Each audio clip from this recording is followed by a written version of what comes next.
Thank you for joining today in our silent talk and then our walk. Our silent talk before and after George Floyd, a photo exhibit. Welcome into the interior space that we all have for silence. We're going to use that silence this morning to spend time with our sisters and brothers, children, young people, older people, Black people who have died since George Floyd. They are with us. We are memorializing their lives today. We can be intimate with them. Billy Taylor wrote the song, "I wish I knew how it would feel to be free. I wish I could break all the chains holding me. I wish I could know how to be free." That was the music that was just playing, sung by Nina Simone, one of the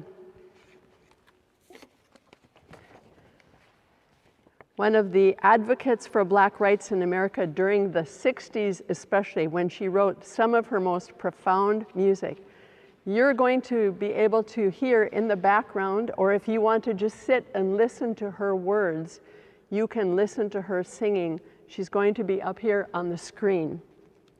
She was born as Eunice Kathleen Wayman, known professionally as Nina Simone, born in 1933 to a family of 10 in North Carolina in the United States. At about the age of 3, she became a wonderful pianist, and that was going to be her forte. Well, this is really interesting. She began performing classical recitals at the age of 12. During one of her performances, Simone had her first encounter with racial discrimination when her parents were forced from the front rows of the recital hall to the back to make room for white patrons. Confused and enraged at the age of 12, Simone repeatedly refused to play until her parents were moved back to their original seats in the front row. This incident was a pivotal moment in her life and her profound passion to advocate for Black rights in America ensued.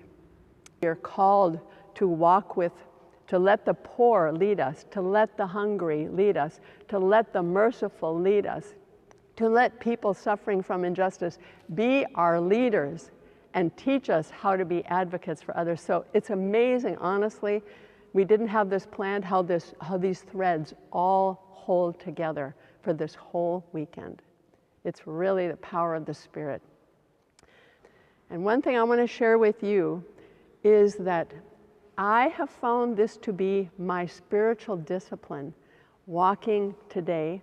And I just realized every day I'm walking and I'm trying to make the connection between today and every day that I walk. And I would just pass that on to you. It came to me as a beautiful insight that all my walking is my spiritual discipline, so we can carry it with us wherever we go, our walking for peace and justice.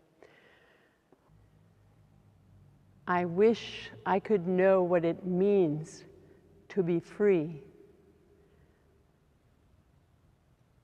I wish I could break all the chains holding me.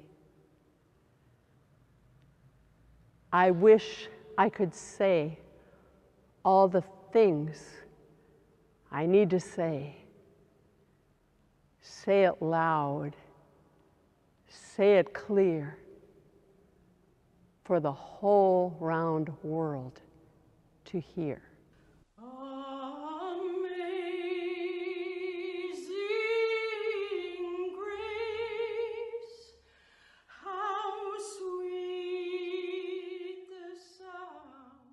Natasha McKenna, 37 years old. Natasha McKenna, mother of 7-year-old daughter, died on February 3rd, 2015, after being in police custody for days in Fairfax County, Georgia. Natasha, who was suffered from schizophrenia and bipolar disorder since she was 14 years old, was placed in custody after police received a call that she was behaving erratically in public. She was kept in the Fairfax County Jail for over a week, where her schizophrenia worsened because she was not receiving her medication. During her episode, when Natasha was unable to obey a team of 6 officers' orders, police shocked a mentally ill woman 4 times using a 50,000-volt taser. Natasha was completely naked and shackled, with her hands behind her back during the incident, which was videotaped. She went into cardiac arrest and later died. The video footage, later released by a sheriff's department, had been edited by the police, who claimed this was only to protect the privacy of the deceased woman.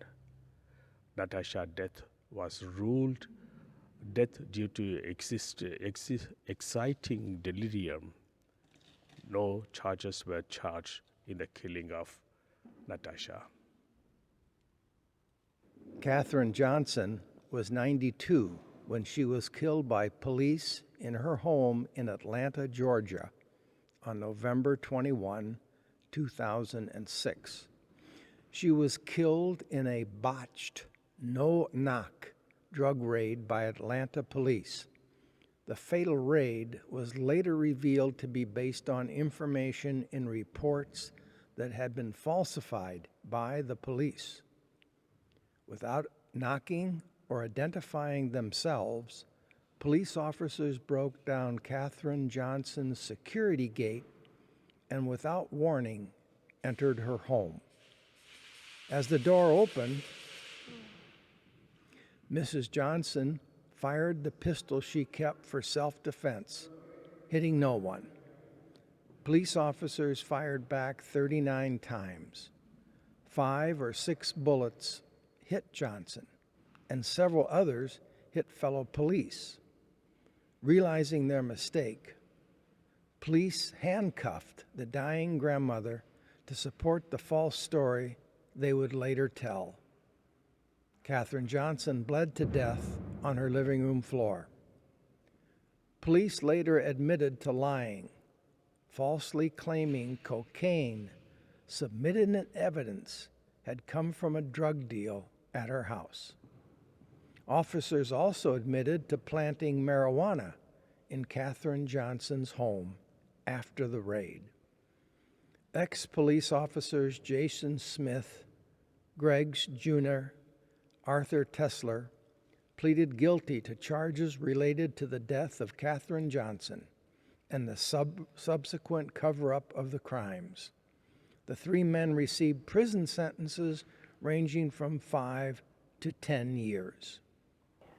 His life mattered. Trayvon Martin, 17. Trayvon Martin, an unarmed American teenager who was followed, shot, and killed by George Zimmerman in Sanford, Florida. Zimmerman thought Trayvon looked suspicious. A jury acquitted the killer of murder.